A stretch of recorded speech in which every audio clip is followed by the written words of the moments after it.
On this episode. Wow, dude, this is big for my collection. He came prepared. I've never seen a monster in my pocket set up like this in a store. And then I saw something. What is this?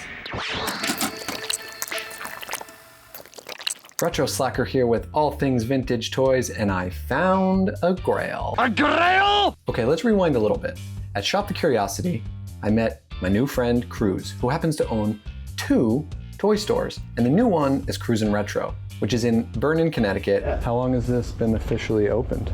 This one, just a couple months, right? In 2 weeks. It is a brand spanking new baby. So Cruz was kind enough to shut down the store, invite me, invite another one of our friends, Killer Carp, up to hang, talk toys, shop, and also I found a Grail. What is this? So stay tuned to see what happened at the end of this trip. I'm still a little shaky from it.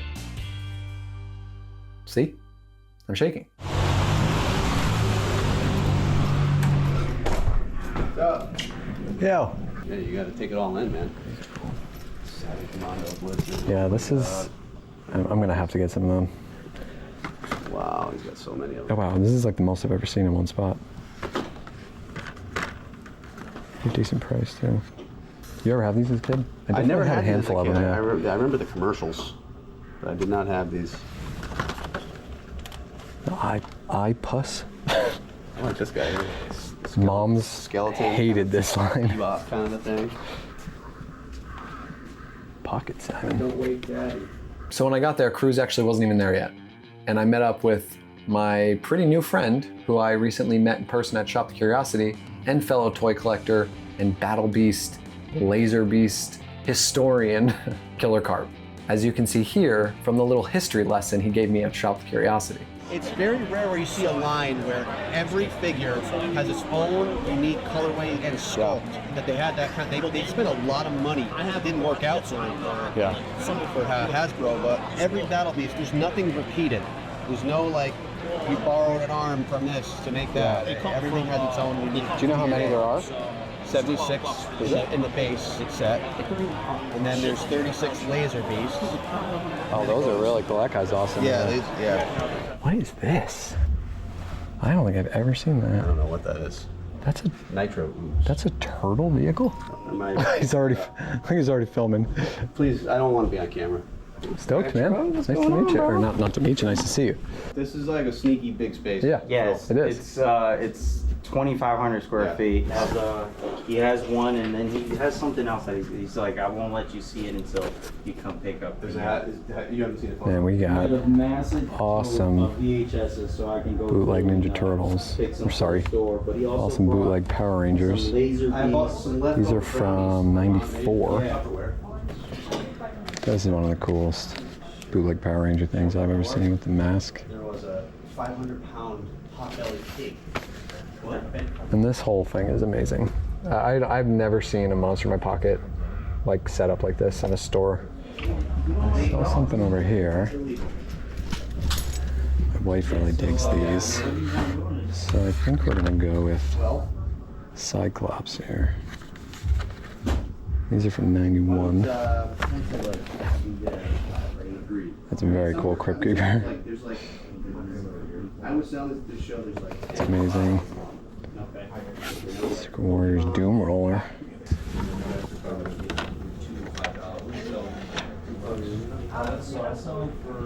This might be my second or third time recently running into the Mighty Max Skull Mountain, and it might be a sign from the universe to add that to the collection. The problem is space. You guys must have this problem too, where you want to keep collecting, but there comes a point where you actually have to be way more specific about what you collect because you know you can't fit certain things. And as my collection like spreads across the room like some sort of awesome cancer. What the hell are you talking about? It's hard to find space for the bigger play sets that I really want. Thank you guys so much for commenting and liking and sharing. It would mean the world to me if everyone watching this video right now just subscribe. Just click subscribe, add the notifications, and we can all hold hands and sing Kumbaya or whatever kind of weird freaky shit you like to do. This Nightmare Before Christmas stuff is very cool. And then Wow. Sam is huge. Wow, that's some cool. original art. Yeah, I like the frame. Yeah, the frame makes the art. Carp pink.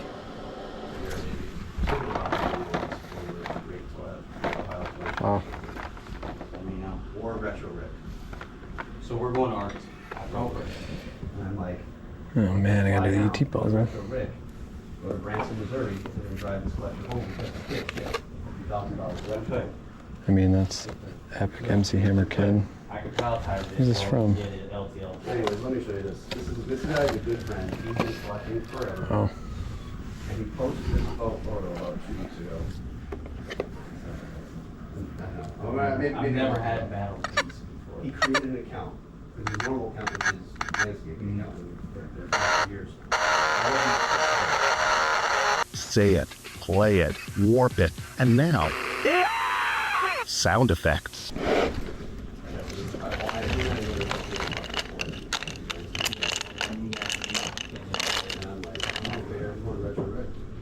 Braveheart.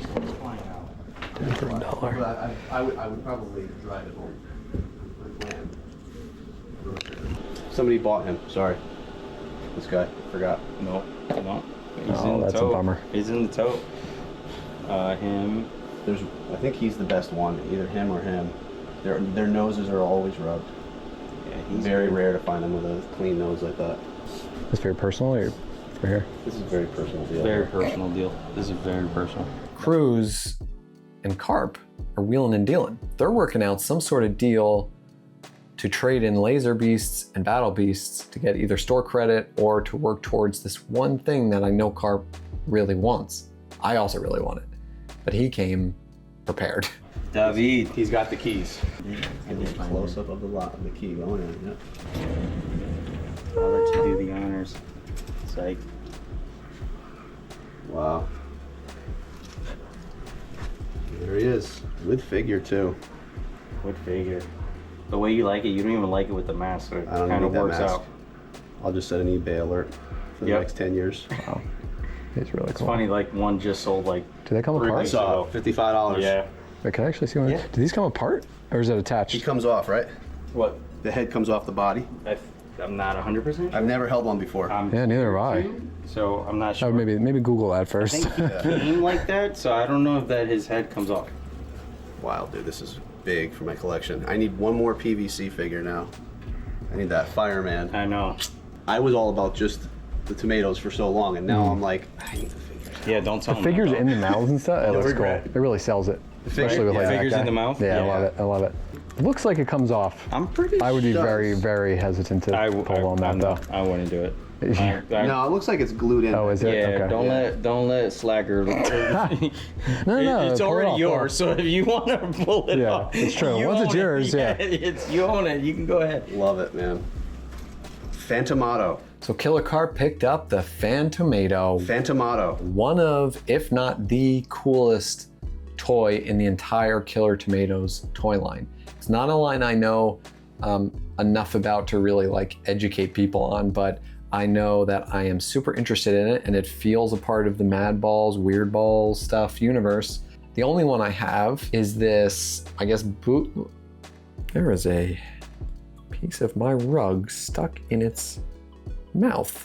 I got this from Retrovert Vintage, who also sent me a Killer Tomatoes lunchbox, which I still absolutely love, but he gave me this, I guess, bootleg Killer Tomato, and it's super funky, you know, terrible paint job, all the typical trappings of a bootleg. So I do need to pick up some Killer Tomatoes because I love the ones that come with the figures you can put in the mouth.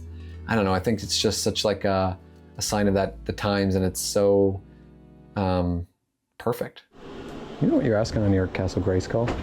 Or if it's for sale? I have another one. That's the NFS rack, right? Yeah. Oh, okay. Yeah, you can have it though. I have another one complete. I just put it up there just because it looked nice to the tray. Castle Grayskulls are cheap. It's not complete or anything, Yeah. but it does still has the two. I don't honestly even necessarily need a complete one because I'm just Yeah. gonna have it in a corner. Display it just like that. Yeah. Yeah, just throw me an offer. So my first pickup was the 1991 Cyclops X-Men Bendham. This specifically is something my wife is collecting. We had found one at a store in Florida and she really loved it on card, and I agree, they do look very cool. And so we have been sort of hunting them a little bit, and if we see them, we pick one up. And actually now I think about it, this is only the second one we've seen. And so I was really excited to be able to grab one for her. They had a few, but I didn't really know in what order she would want them, so I picked my personal favorite X-Men, which is Cyclops. I don't, you know, they're not sought after by any means, but they're fun. So there you go, honey. The next pickup was gonna be, finally, Castle Grayskull. Cruz said he basically was gonna kind of give me an incomplete Castle Grayskull for super cheap, which was incredibly kind, and I was like really stoked. I was gonna get Grayskull, and I was gonna get the X-Men Bendham. That's a pretty good trip to a toy store. And then I saw something. And I know, That's a Grayskull. what is this? I was. Why do you have a roller cycle behind the counter? Well, I was told by a friend that you were interested, What? so I put it aside for you.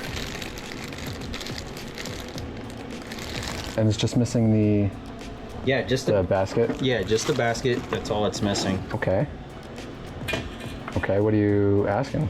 I think 125 for the set. Since you're a friend, $100 bucks. All right, okay. All I right. wasn't expecting this. Well, this is for my wife, so I'm gonna get rid of that. Okay. Yeah. Okay. Well, you have one figure, so this kind of gets you rolling. Yes. I have wolf breath. Literally gets you See rolling. me rolling. I wonder what I could get the basket for. So, yeah, you should be able to complete it for about the original crazy. price it went for. That's seriously crazy. I'm actually so stoked on this. This has like not been on my radar at a toy store. That's awesome. Yeah. So, thank for you, that's stopping awesome. by, making that trip. probably won't do Castle Grayskull That's now. cool. Yeah. Cool. All right, so I do need to thank David. I mean, he was Yo, you're gonna he was thank David. instrumental in. But he's gonna be mad at me because I sold that to you, but that's okay because I'll just get him one. I'll gift him one. Tell him you sold me the That head. guy's got so much So if you watch stuff. one of our original videos, And this is broke like though. when we went to, so yes, clip? but it has the little piece right here. So if you're good with glue, I left the clip piece right there. But most people just have them. Just have rested on it. Yeah. My heads are on. Yeah. I've heard stories of them in the middle of the night. You hear a pop. Yeah. So I'd mentioned to my friend and Cruz's friend David that I was looking for the Mad Roller Cycle. And I guess he sort of tracked one down. And he had given it to Cruz knowing that I was stopping at the store. It's possible they told me this, and I just truly don't really remember that part of the conversation. But I was genuinely so shocked. So without further ado, the 1986 Mad Roller Cycle with the exclusive Hornhead head popper. Holy! Okay, now if you know this, you can see some obvious things like, one, the clip is broken, which is very typical for these head poppers, but this horn head is kind of the Grail piece because as far as I understand it, it came exclusively with the roller cycle. So it became one that was pretty hard to find. So the clip is broken. There is a piece he gave me that he says I can glue on, which I haven't tried yet, and I'm a little scared to sort of even mess with it. I don't know. I'm missing the basket. There's a basketball hoop here. And then other than that, I think the only things that are missing are some stickers. There's a Madball sticker here that should be there. But generally, it's like in great condition. And oh, everyone calm down. Head poppers are, oh man, there's a part of me that likes the head popping figures more than the actual Madballs. Is that right? I don't know. That might be illegal. The only other head popping figure I have, I bought off Froggy, and that's Wolf Breath. And so this is incredible. If the clip isn't broken, you click this and the head will pop off. But the clip's broken. It's pretty common. So apparently in the 7th issue of the Mad Balls comic. All the Mad Balls are given bodies, and they create the Mad Roller Cycle to try to stop Dr. Frankenbeans. This is all real. Frankenbeans is trying to destroy their town with his Tankenbeans. It's all part of the allure of Mad Balls and how silly and weird it all is. We got the skull stick shift, and if it all was working correctly, you could put this up and down, and when you did that, the figure that's sitting here would then pop its head off. We have a launcher. Put a head in there and pow, boom, knock you down. And then this had a net, a basketball net, which you could then toss heads into there as well. I have loved this thing since the second I saw it. There's something so cool about it. I love the way it ties in from where the Mad Ball started with just the heads to now we've got some sort of like weird ass motorcycle, got the head popping figures. It's everything I love about Mad Balls. It's so weird, and to me, it's so perfect. I'm honestly just so happy I have this as part of the collection, and it makes me want to just grow that Mad Balls collection. I know it's hot right now, but like, I think it's hot for a reason because it's just so good. Now, whether you think that's a Grail or not is, you know, an individual decision. I don't think too much about Grails. To me, a Grail is something that I just want so goddamn bad. And whether it means it's expensive or just something you can't find often, I don't know. I think the argument and the discussion about it is dumb, honestly. I think it's just silly. To me, that was the head popping horn head and the roller cycle. That's a Grail. That's my Grail. Before we go, I just want to say that I love you, Tracy. One of my best friends recently lost her absolutely incredible father, Herbie Ray. And so this whole episode is dedicated to you and to your family for whatever that means. You know I love you. I love you so much. And yeah, May sucks. We can both agree on that now. Being in this club sucks, but we have each other, and I love you. See y'all later.